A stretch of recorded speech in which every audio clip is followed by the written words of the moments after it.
श्री गणेशाय नमः। Hello friends, आप सभी का हमारे YouTube चैनल पे हार्दिक स्वागत है। आप सभी को गणेश चतुर्थी की हार्दिक शुभकामनाएं। भाद्रपद माह की शुक्ल पक्ष की चतुर्थी गणेश चतुर्थी के रूप में मनाई जाती है। इस दिन भगवान श्री गणेश जी का व्रत किए जाने का विधान है।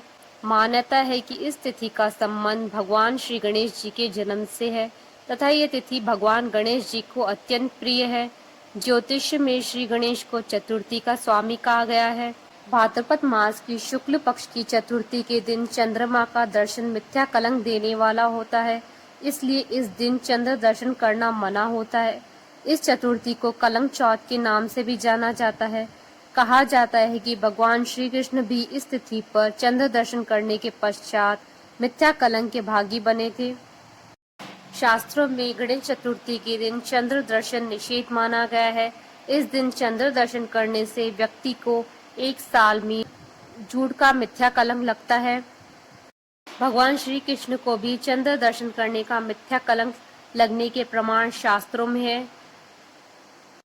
गणेश चतुर्थी को गलती से भी चांद नहीं देखना चाहिए, क्योंकि चंद्रमा को भगवान गणेश ने श्राप दिया था। जिस दिन चंद्रमा को श्राप मिला था उस दिन गणेश चतुर्थी थी। जो भी व्यक्ति गणेश चतुर्थी के दिन खूबसूरत चांद को देखता है उस व्यक्ति पर भगवान गणेश की कृपा नहीं होती है। उस व्यक्ति को झूठे आरोप के चलते बहुत सी दिक्कतों का सामना करना पड़ता है। आज के दिन चांद का दर्शन नहीं करना चाहिए। चतुर्थी के दिन चंद्रमा को देखे बिना ही चंद्रमा को अर्घ्य दिया जाता है। इस दिन चंद्रमा के दर्शन करने से व्यक्ति कलंक का भागी बनता है, क्योंकि एक बार चंद्रमा ने गणेश जी का मुख देखकर उनका मजाक उड़ाया था। इस पर क्रोधित होकर गणेश जी ने चंद्रमा को श्राप दिया कि आज से जो भी तुम्हें देखेगा उसे झूठे अपमान का भागीदार बनना पड़ेगा। परंतु चंद्रमा की क्षमा याचना करने पर भगवान ने उन्हें श्राप मुक्त करते हुए कहते हैं कि वर्ष भर में एक दिन भाद्रपद शुक्ल पक्ष की चतुर्थी को चंद्र दर्शन करने से कलंक लगने का विधान रहेगा। अगर भूल से चंद्र दर्शन हो जाए तो इस दोष के निवारण के लिए स्क्रीन पर दिए हुए मंत्र का 28, 54 या 108 बार जाप करें। इस मंत्र की जाप करने से चंद्र दर्शन का दोष समाप्त हो जाता है। अथवा श्रीमद् भगवत के 10वें स्कंद के 56वें 57वें अध्याय में उल्लेखित सैमंतक मणि की चोरी की कथा का श्रवण करना भी लाभकारक होता है, जिसे चंद्रमा के दर्शन से होने वाले मिथ्या कलंक का खतरा समाप्त हो जाता है। सैमंतक मणि की कथा, जिसे कलंक चौथ की कथा भी कहा जाता है, इस प्रकार है। द्वारकापुरी में सत्राजित नाम का एक सूर्य भक्त निवास करता था।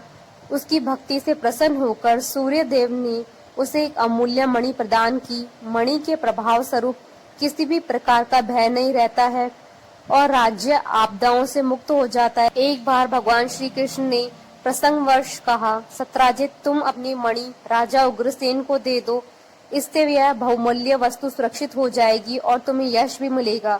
परंतु सत्राजित अहंकारी तथा धन लोलुप था। उसने भगवान श्री कृष्ण का प्रस्ताव ठुकरा दिया। एक दिन सत्राजित का भाई प्रसेनजित उस मणि को अपने गले में धारण कर शिकार खेलने के लिए वन में गया। वहाँ एक सिंह ने प्रसेनजित को मार डाला और मणि को छीन लिया। उसके बाद रक्षराज जामवन ने सिंह को मारकर वह मणि अपनी गुफा में ले जाकर बच्चों को खेलने के लिए दे दी। अपने भाई प्रसेनजित के न लौटने पर सत्राजित को बड़ा दुख हुआ। वह कहने लगा, बहुत संभव है कि श्री कृष्ण ने ही मणि के लोभ में मेरे भाई को मार डाला है, क्योंकि वह मणि पहनकर वन में शिकार खेलने गया था।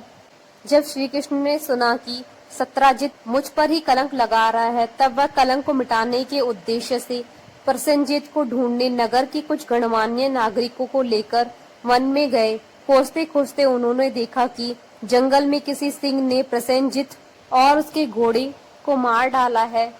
जब सिंह के पैरों के निशान देखते हुए वे लोग आगे बढ़े तो देखा कि एक रीछ ने सिंह को भी मार डाला है। रीछ के पद चिन्हों के निशान देखते हुए सब गुफा में पहुंचे। भगवान श्री कृष्ण ने सब लोगों को बाहर ही बिठा दिया और अकेले ही घोर अंधकार से भरी हुई रक्षराज जामवन की भयंकर गुफा में प्रवेश किया। वहाँ उन्होंने देखा कि श्रेष्ठ सैमंतक मणि को बच्चों का खिलौना बना दिया है। भगवान श्री कृष्ण जैसे ही मणि लेने के लिए आगे बढ़े, अचानक क्रोधित होकर जामवन सामने आ गए। उस समय उन्हें भगवान की महिमा और प्रभाव का ज्ञान नहीं था, इसलिए वे भगवान श्री कृष्ण से घमासान युद्ध करने लगे। भगवान की घूंसों की चोट से जामवन के शरीर की एक एक गांठ फूट गई। पूरे 28 दिनों तक युद्ध चलता रहा। जामवन का शरीर पसीने से लथपथ हो गया, उत्साह जाता रहा। अंत में उन्होंने भगवान श्री कृष्ण को पहचान लिया और कहा, हे प्रभु, मैं जान गया कि आप ही पुराण पुरुष भगवान विष्णु हैं।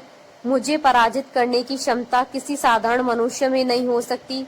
आप विश्व के रचयिता, ब्रह्मा आदि को बनाने वाले हैं। अज्ञानवश हुए मेरे अपराध को क्षमा करें। भगवान श्री कृष्ण ने कहा, रक्षराज, हम मणि के लिए ही तुम्हारी गुफा में आए हैं। इस मणि के द्वारा मैं अपने पर लगे झूठे कलंक को मिटाना चाहता हूँ।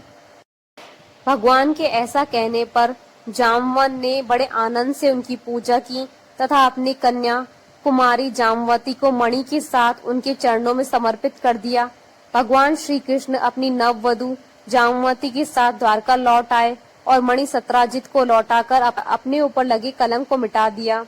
आशा करती हूँ कि आपको सैमंतक मणि की कथा और उपाय का वीडियो पसंद आया होगा, तो आप इस वीडियो को अधिक से अधिक लाइक और शेयर करें ताकि सभी भक्तों को इस वीडियो का लाभ प्राप्त हो सके। आप हमारे चैनल को सब्सक्राइब जरूर करें ताकि आप और हम कनेक्टेड रहें। Take care. श्री गणेशाय नमः।